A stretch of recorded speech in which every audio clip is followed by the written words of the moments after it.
اعوذ باللہ السمیع العلیم من الشیطان الرجیم من حمزہ ونفخہ ونفثہ بسم اللہ الرحمن الرحیم ربی یسر ولا تعسر وتمم بالخیر ان الحمد للہ نحمدہ ونستعینہ ونستغفرہ ونعوذ باللہ من شرور انفسنا ومن سیئات اعمالنا من یہدہ اللہ فلا مضل لہ ومن یضلل فلا ہادی لہ واشہد ان لا الہ الا اللہ وحدہ لا شریک لہ واشہد ان محمدا عبدہ ورسولہ اما بعد یا ایہا الذین آمنوا اتقوا اللہ حق تقاتہ ولا تموتن الا وانتم مسلمون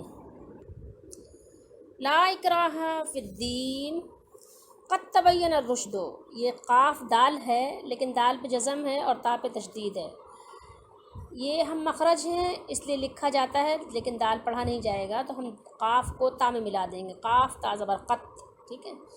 قد تبین الرشد من الغی فمن یکفر بالطاغوت ویؤمن باللہ فقد استمسک بالعروۃ الوثقی لا انفصام لها واللہ سمیع علیم. آیت نمبر 256 ہے. یہ ترجمہ ہے ضیاء القرآن پیر محمد کرم شاہ الازہری کا. کوئی زبردستی نہیں ہے دین میں، بے شک خوب واضح ہو گئی ہے ہدایت گمراہی سے. تو جو انکار کرے شیطان کا، فمن یکفر بالطاغوت، جو طاغوت کا انکار کرے. ٹھیک ہے. طاغوت کا ترجمہ طاغوت ہی کیجئے تو زیادہ بہتر ہے. شیطان تو سب جانتے ہیں، طاغوت اکثر لوگ نہیں جانتے. طاغوت کا ذکر قرآن میں بہت آیا ہے، بار بار آیا ہے. اور ایمان لائے اللہ کے ساتھ تو اس نے پکڑ لیا مضبوط حلقہ، مضبوط گرہ اس نے تھام لی. کسی نے اس کا ترجمہ کڑا کیا ہے، کسی نے اور کچھ کیا ہے. جو ٹوٹنے والا نہیں، جو کھلے گا نہیں. ایسی گرہ مضبوط ہے جو کھلے گی نہیں ہے، جو ٹوٹے گی نہیں، جو کمزور نہیں پڑے گی. وثقی لا انفصام لها. اور اللہ تعالی سب کچھ سننے والا، جاننے والا ہے. سب کچھ جاننے والا ہے ترجمہ ہو تو بہت اچھا ہے، کیونکہ یہ سمیع ہے اور یہ علیم ہے. یہ جو تنوین ہے اس کا بھی اپنا ایک معنی ہوتا ہے. اس کو سمجھیے کہ اس سے پہلے ہم نے آیت الکرسی پڑھی تھی، جو ایک ہی آیت میں ہم نے دیکھا تھا کہ ایک دعویٰ تھا کہ اللہ کے سوا کوئی الہ نہیں ہے، اور 11 اس کی دلیلیں پیش کی گئی تھیں، جو مستقل 10 جملے پر مشتمل آیت تھی. اس کی ہم نے تلاوت کی تھی. اس میں اللہ تعالیٰ نے بارہا یہ بیان فرمایا کہ اللہ تعالیٰ کی اپنی شانیں اس میں بیان ہوئیں. تو اب یہاں پر یہ بتایا جا رہا ہے کہ اس کے باوجود کوئی زبردستی نہیں ہے کہ زبردستی کسی کو پکڑ کر اس کے گلے میں ایمان کا پٹا ڈال دیا جائے. لوگوں کو آزاد چھوڑ دو، یعنی ان کو ان کی مرضی کے حال پر چھوڑ دو، ان کو بتا دو، ان کو تبلیغ کر دو، ان کو حق اور باطل کی ساری چیزیں واضح کر کے کھول کر بیان کر دو. لیکن پھر بھی ایمان لانے کے لیے زبردستی کوئی نہیں کرنی ان سے. سارا کچھ ان کو بتانے کے بعد بھی ان کو چھوڑ دو کہ اپنی خوشی سے، اپنی مرضی سے، اپنی رضا سے اپنے مالک کے بندہ بننے کا انہوں نے خود جو ہے چوز کرنا ہے، خود انہوں نے اختیار کرنا ہے، خود اس کو پسند کرنا ہے، خود اپنے گلے میں اپنے مالک کی غلامی کا پٹا ڈالنا ہے. کوئی اور ان کے گلے میں زبردستی نہ ڈال دے.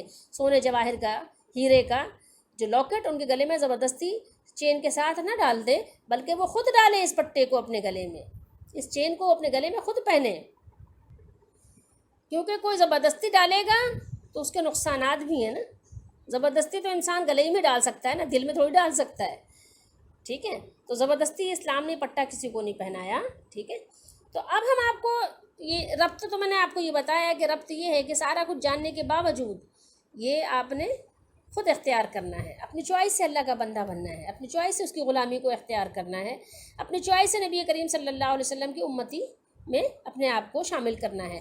اچھا، ایک چیز اور بھی آپ کو ہم بتاتے چلیں کہ جب ہم آگے ہم نے یعنی پڑھا تھا کہ تو اللہ کو نہ اونگ آتی ہے نہ نیند. ٹھیک ہے. تو نیند تو بڑی چیز ہے، اس کو اونگ ہی نہیں آتی. اللہ بیمار بھی نہیں ہوتا، اور اللہ کے علم میں بھی کوئی اس کا ثانی نہیں ہے، کوئی اس کا ہمسر نہیں ہے. تو اب جیسے بہت سے لوگ آپ دیکھیں گے کہ وہ مثالیں دیتے ہیں نا کہ دیکھو ہم نے قبروں کو چوم لیا تو اللہ کو کوئی چومتا نہیں ہے. اس طرح سے بیہودہ مثالیں لوگ دیتے ہیں، ان کو شرم نہیں آتی کہ اس طرح کی مثالیں دیتے ہیں. تو کہتے ہیں کہ جب آپ اللہ کو چوم نہیں سکتے تو نعوذ باللہ قبروں کو چوم کر ہی ہم بتاتے ہیں کہ یہ اللہ نہیں ہے.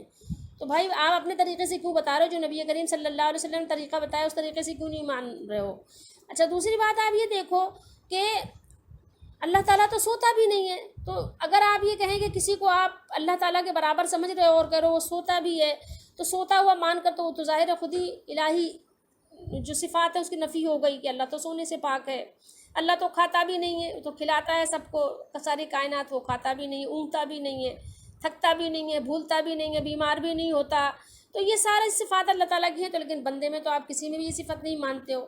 وہ اور بات ہے زبردستی آپ کسی میں فٹ کر دو. کسی نے 20 سال نہیں کھایا، کسی نے 40 سال نہیں کھایا، کوئی اتنا نہیں سویا، کوئی اتنا نہیں سویا، 40 سال فجر سے عشاء پڑھتا رہا. خیر بہرحال تو آپ عشاء سے فجر پڑھتا رہا، تو آپ یہ سب باتیں کرتے رہو. لیکن یہ کہ یہ کوئی بات نہیں ہے کہ آپ کسی کو سونے کا بھی مان رہے ہو کہ وہ سوتا بھی ہے، اور اس کے جسم بھی مان رہے ہو کہ اس کو چومتے بھی ہو، تو اس کے باوجود بھی تم جو ہے کہ کہتے ہیں یعنی وہ الہ نہیں ہوتا. لیکن اس کے باوجود، یہ ماننے کے باوجود بھی اگر آپ کسی کے اندر اللہ تعالیٰ کی صفات میں سے کوئی صفت آپ شامل کر رہے ہیں، مان رہے ہیں، تو یہ بھی شرک ہوگا. آپ لوگوں کو جتنا بھی چاہو بے وقوف بناؤ، لیکن یہ شرک سے بھی آپ نے اپنے آپ کو بچانا ہے. اس طرح لوگوں کو، عوام کو گمراہ کرنے کی کوشش نہیں کرنی چاہیے. اللہ کو کیا منہ دکھائیں گے؟ قبر میں جائیں گے، قبر میں کیا منہ دکھائیں گے بتائیے ذرا؟ کہ وہاں کون ہوگا آپ کا؟ کیا یہ حالی موالی آپ کے جائیں گے کیا؟ وہاں کوئی نہیں جائے گا. وہاں آپ اکیلے ہوں گے اور آپ کے اعمال ہوں گے. یہ ترجمہ ہے کنز الایمان کا، یہ بھی دیکھ لیجئے. لا اکراہ فی الدین، کچھ زبردستی نہیں دین میں، بے شک خوب جدا ہو گئی ہے نیک راہ گمراہی سے. تو جو شیطان کو نہ مانے اور اللہ پر ایمان لائے، اس نے بڑی محکم گرہ تھامی. محکم یعنی مضبوط، جسے کبھی کھلنا نہیں، اور اللہ سنتا جانتا ہے. ٹھیک ہے، یہ اس کا ترجمہ عموماً لوگ کرتے نہیں ہیں، یہاں بھی نہیں ہوا ہے. ٹھیک ہے، یہ تنوین کا ترجمہ اکثر لوگ نہیں کرتے. اگر آپ اس کا ترجمہ کریں گے تو ہوگا کہ بہت زیادہ سننے والا اور بہت زیادہ جاننے والا، یا سب سے زیادہ سننے والا اور سب سے زیادہ جاننے والا، یا سب کچھ سننے والا اور سب کچھ جاننے والا. تو اب آپ غور کیجئے کہ اسلام کی دعوت یہ ہے کہ کسی کو زبردستی مسلمان نہیں بنانا. جن لوگوں کا یہ خیال ہے کہ اسلام نے لوگوں کو زبردستی مسلمان بنایا ہے، جن لوگوں نے یہ الزام لگایا ہے، ان کی بات سرے سے قرآن کی روشنی میں رد ہو گئی. تو مسلمان زبردستی بنانا کسی کے لیے جائز نہیں ہے. جو مسلمان ہونا چاہے سوچ سمجھ کر مسلمان ہو. زبردستی ہوگی تو دل میں ایمان نہیں آئے گا، پھر اس کا فائدہ ہی کیا ہے؟ ٹھیک ہے. اور آپ تھوڑی دیر غور کیجئے کہ دین کی بنیاد ہے ایمان، اور ایمان کا تعلق ہے دل سے. اور دل کا کیا معاملہ ہے کہ وہ جبر و اکراہ کے سامنے سر تسلیم خم نہیں کرتا. وہ سر تسلیم خم کرنا دل جانتا ہی نہیں ہے. تو اب آپ بتائیے کہ زبردستی کسی کو مسلمان بنانے کا کیا فائدہ ہوگا؟ دین جو ہے انسان کی باطنی اور قلبی اصلاح اور درستی کرنا چاہتا ہے. اگر کسی کے گلے میں آپ جبراً دین کا پٹا ڈال دیں تو کیا اس کی روحانی اصلاح ہو جائے گی؟ اور کیا اسلام کا مقصد حاصل ہو جائے گا؟ اور اگر نہیں، اور یقیناً نہیں، تو پھر ایسے شخص کو مسلمان کرنے میں اسلام کو کیا دلچسپی ہو سکتی ہے؟ تو اچھی طرح جان لیجئے کہ اسلام جو ہے ایسے لوگوں کو زبردستی مسلمان بنانے میں کوئی دلچسپی نہیں رکھتا. تو یہ تو ہو گئی ایک بات. اور دوسری بات یہ آپ دیکھیے کہ اسلام کے جو چاہنے والے، اسلام کو پسند کرنے والے، اسلام کو اختیار کرنے والے، کتنے ہی آپ کو ایسی مثالیں ملیں گی کہ جن کو ستایا نہیں گیا بلکہ خوب ستایا گیا. ان کی زبانیں بھی کاٹ دی گئیں، آنکھیں نکال لی گئیں، ناخن ان کے جو ہے زندہ ناخن ان کے جو ہے نکال دیے گئے. کیا کیا ان کے ساتھ ظلم و بربریت ان کے ساتھ نہیں روا رکھی گئی. لیکن پھر بھی وہ اللہ کے بندے ایسے مضبوط اور ایسے اللہ تعالیٰ کے محبوب اور پیارے ہوئے کہ جو دیوانگی کی حد تک ساری کچھ تکلیفیں برداشت کرنے کے باوجود، نہ صرف برداشت کیا، تشدد برداشت کرنے کے باوجود وہ اپنے اسلام سے ذرہ برابر بھی ادھر سے ادھر ہلے بھی نہیں، جنبش بھی نہیں ہوئی ان میں. اسلام ایسے لوگوں کو پسند کرتا ہے. آپ دیکھیں نا، مکے میں جو لوگ تھے، مکے والوں کے ساتھ، ان مومنوں کے ساتھ، مومناؤں کے ساتھ کیا کیا سلوک روا نہیں رکھا گیا، لیکن وہ ذرا سا بھی ان کے ایمان میں تزلزل پیدا نہیں ہو سکا.